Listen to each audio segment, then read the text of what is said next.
It was Tuesday. Nothing special about it, just a day in August, like hundreds of Tuesdays before. I was coming back from work and my neighbor Marge greeted me with a wave and a smile. She was sitting in a folding chair on the lawn in front of her house. I waved back at her and asked how she was. "Pretty fine, thank you, Jim. The junior started kicking me already," she said, stroking her belly protruding above the sweatpants.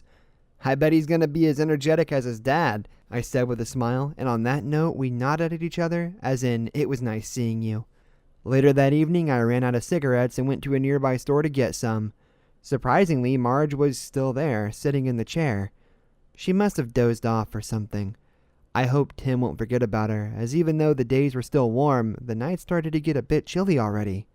On my way back, I checked again. Her husband was by her and they were discussing something, so I decided to pass by without dragging any attention. The next morning I woke up late, as I worked 2 to 2 shifts. I could afford the luxury of sleeping till noon. Marge was there again.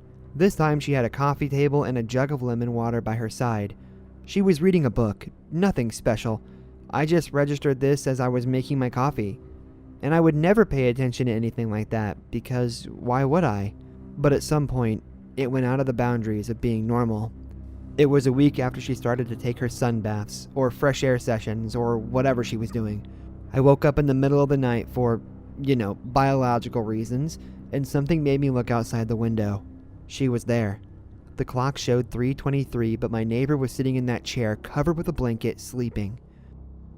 I don't understand modern parenting and all those natural things where a woman is supposed to give birth in a bathtub, but who am I to judge? Maybe it was something new and trendy, good for immunity, So I got impressed, a bit concerned, and forgot about it. Soon it became a routine. Seeing her there in that folding chair every day. It seemed that the belly grew bigger and bigger with every week passing, and I'm no expert, but something told me that the day is coming soon. September came and quickly climbed to its middle. The leaves started to fall, the rains were fierce, nothing would stop her. A rain poncho, an umbrella, I saw a couple of solutions implemented. She just smiled at me and waved her hand, sometimes accompanied by her husband. The temperature dropped drastically in the following days, but those weirdos didn't stop doing whatever that was. I'm a regular man, so I don't stick my nose into other people's business, but this became more and more strange. I approached them a couple of times, having a small chat and asking how it's going. Aren't they concerned Marge would get cold? Wouldn't that harm the baby? But they just laughed it off, saying they have a simple answer for any situation. I noticed that Marge's abdomen became quite large.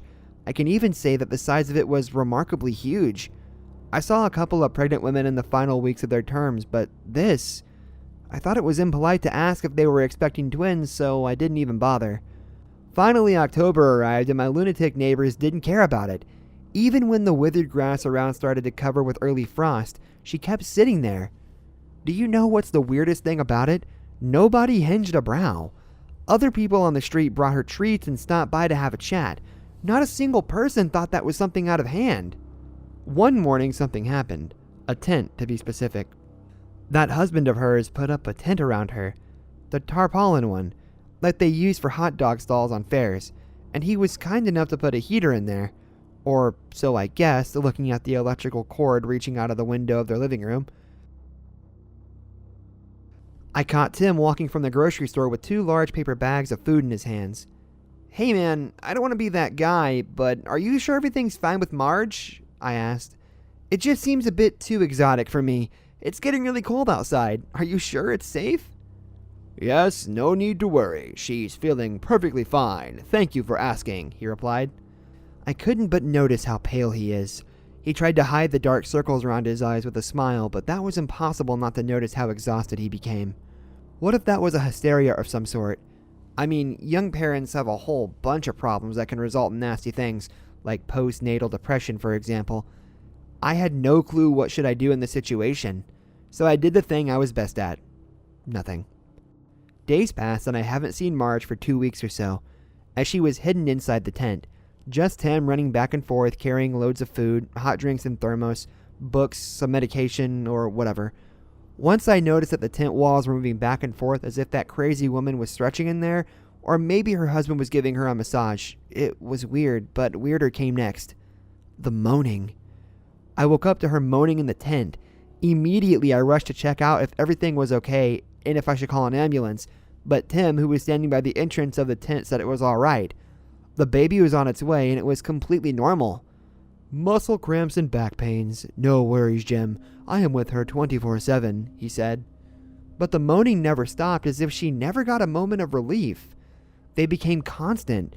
My job became my new home, so that I could avoid those horrible sounds echoing around our peaceful neighborhood. They were getting under my skin and I couldn't get to sleep. The earplugs didn't help much, as even with the ears plugged, I just knew those psychos were still there. The true horror was revealed yesterday. The wind was especially strong and some of the tent pegs just didn't hold.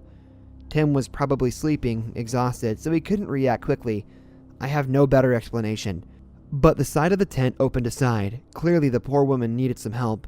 No blanket or windbreaker could save her from harsh weather, especially in her condition. So being the good neighbor I am, I walked straight to the falling tent and asked, "Hey Marge, you need a hand with the tent?" Only the moans were the answer to my suggestion. Standing there without a proper answer and not the slightest clue if she was okay or not, I decided to act. Grabbed the side of the tent fabric, pulled, and... Your hair turning gray in mere seconds is a popular myth. Uncontrollable urination is not. The vision of the tent's insides paralyzed me. I was standing there with my mouth open and my eyes refusing to register the thing before me. It was still dark outside and I could just take a peek through a gap, but that was enough to traumatize me for the rest of my days. Marge was not there. At least not the Marge I would expect to see. A huge bubble of flesh covered with horrible stretch marks lay before me. I couldn't see the whole picture, but the thing was huge. It was wobbling like a bowl of jello, and the motion was accompanied by unbearable moans and the putrid smell of something rotten. The stink hit my nostrils and the tears covered my eyes instantly. I couldn't bear another moment of looking at it, so I ran. I didn't think straight. I just wanted to get the fuck away from there. The further, the better. I ran to my friend's house on the other side of our town. Didn't give them a proper explanation and called the police. Do you know what they told me? "Sir, do you have a kink for peeping after pregnant females? Tim keeps calling and sending messages. What the hell is going on? I have no idea what I'm going to do.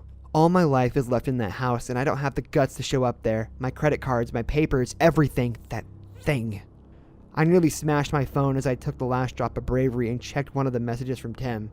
It said, "Hey, it happened. Baby Tim Jr. is born. Jim, we want you to be the godfather. After all that we went through, we just won't take no for an answer." Smiley face. Around a year ago, we had a new neighbor move into the vacant property next door. We lived in a quiet neighborhood, mainly filled with families and a few retirees. It was just me and my wife, Kate. We had lived there for the last 3 years after getting married. The house next door had been empty since we moved here. One morning, we noticed the moving van pull outside the house before we went to work. There was a woman standing in the driveway, directing the various removal people carrying boxes. She was possibly 35 to 40 years old, slim build with shoulder-length brown hair. Me and my wife went over to say hello and introduce ourselves. We asked her whether she was moving here with her family. She responded stating that it was just her and her name was Melissa. She didn't seem like much of a social person, and after some awkward exchanges, we both left her to get moved in and went to work. We didn't really see her much as we both worked long hours, but it did become apparent that she didn't leave the house much. We'd only seen her a handful of times since she moved in. That was until last week. I went out to my backyard after getting back from work to get some tools out of my storage shed. I grabbed my toolkit as I had to put some shelving up. As I shut the door, something caught my eye. It was something shiny, catching the evening sunset from my neighbor's upstairs window. I gazed up. The curtain was half closed, but still exposing something that was hanging from the ceiling. I adjusted my eyes. It was Melissa. The color had drained from her pale arms and legs. It was her anklet that was catching the sun as her lifeless body swayed. I was rooted to the spot. Took a large gulp as my eyes watered in shock. Kate came out the back door after seeing my expression. She asked what was wrong. She repeated herself after I didn't respond. I stuttered the words while pointing up. The neighbor. She turned and looked up. The gasp that came from her now hand-covered mouth was as if the air had been sucked from her lungs. I composed myself for a second and said, "We need to call the police." We rushed inside. I grabbed my phone and dialed, my finger trembling with every number. I explained what we had seen, and the operator told me that the police were on their way and to stay in the house. We waited by the window for 10 to 15 minutes until we saw the glow of blue flashing lights come up the road. We met the officers outside Melissa's house. They banged on the door as we stood at the end of the driveway. Their knocks were met by nothing. They tried again while shouting, "Police, open up!" Kate, with tears running down her face, shouted over, "You need to get in and help her!" As the two officers turned round to us, the door slowly opened. Melissa appeared in the doorway. One of the officers apologized and said there was a report of a disturbance at this property. She told them she was asleep and that's why she didn't answer straight away. We were both stood, eyes wide, staring at her, thinking that this wasn't possible. We both had seen her. She was dead up there. It was definitely her. Our breathing now erratic and shallow. The officers asked whether they could come in and have a look around. She said that it was fine while pushing the door fully open. They disappeared into the house for 10 minutes as we waited, confused and questioning what we had seen. As they came out and apologized to her again while wishing her a good evening, the two cops came over to us. Kate said, "And we definitely saw her or someone dead up there." One officer said that they checked every room. There was nothing out of the ordinary. As they went back into the car, I shouted over to Melissa that we were sorry and we must have made a mistake. She gazed over to us, her face expressionless, as she closed the door. We walked back to the house in disbelief and went back to the backyard. We both looked up. Melissa was stood in the same window. She stared at us both. A sinister smile grew on her face as she slowly pulled the curtain closed. We went back inside, still freaked out on what we had experienced. Kate was still really upset, but relieved that Melissa was okay. I still couldn't make any sense of it. My mind still going back to what I had seen in the window. We went to bed exhausted. Kate fell asleep almost immediately, but me? No, I wasn't sleeping anytime soon. I heard a noise coming from outside. I checked my phone. It was 1:30. I slowly got out of bed and made my way to the window. I peered through the edge of our curtains. In the middle of her backyard, Melissa stood motionless, her head suddenly turned up to our window. I quickly pulled the curtain back. My heart was starting to race as I went to look again a second later. She was gone. I got back into bed and tried my best to think rationally about the night's events. I did eventually sleep. We woke the next morning. I didn't say anything to Kate about what I had seen. She had gone through enough that night already. We went off to work, still trying to pretend last night didn't happen. I arrived home later that evening. Kate finished work a couple of hours earlier than me. I went in and called out for her, but I was met by silence. This was strange. She would have messaged me if she went out and her car was still in the driveway. I had worked late and she should have been home hours ago. I checked all the rooms. As I was heading back downstairs, she came through the front door. I said, "Where were you?" She replied, "I went to see Melissa. You're home early." I looked at her confused. "Kate, it's 7 o'clock.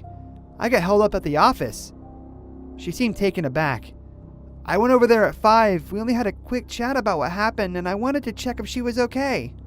I said that she must have lost track of time and asked how Melissa was. Kate said, "She was fine. It was just a misunderstanding." I was just glad that this wasn't going to be awkward going forward. The next few days were normal as if nothing had happened. Last night, things started getting weird. We had both gone out after work to a restaurant. Around halfway through our meal, we got notifications from our video doorbell. When I opened it, Melissa was stood on our porch, her face bruised, blood coming from her nose and mouth. There was a red swollen indent around her neck. She was repeating in a hushed voice, "Help! Please! Help me!" Her eyes darted from side to side. Me and Kate looked at each other in terror as we left some cash on the table and rushed out to the car. We left the feed going as we drove. Suddenly, Kate in a panic said, "What the?" I said, "What?" She didn't answer. Kate, what is it? I pulled the car over. We both looked at the feed. There were 2 figures stood behind Melissa at the end of our driveway. They walked slowly forward towards her. As Melissa turned around, she begged them to stay away.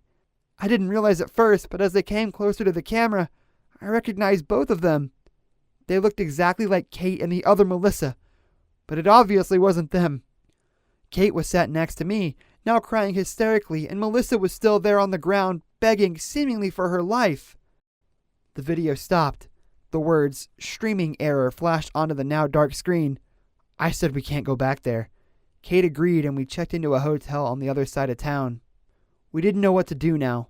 We need to go home eventually. We wanted to check on Melissa, but the fear we both have is stopping us. We are both deciding whether to go back later today. The video has not gone back on since. I will post an update once we have figured stuff out. I hope you can understand our reluctancies to return.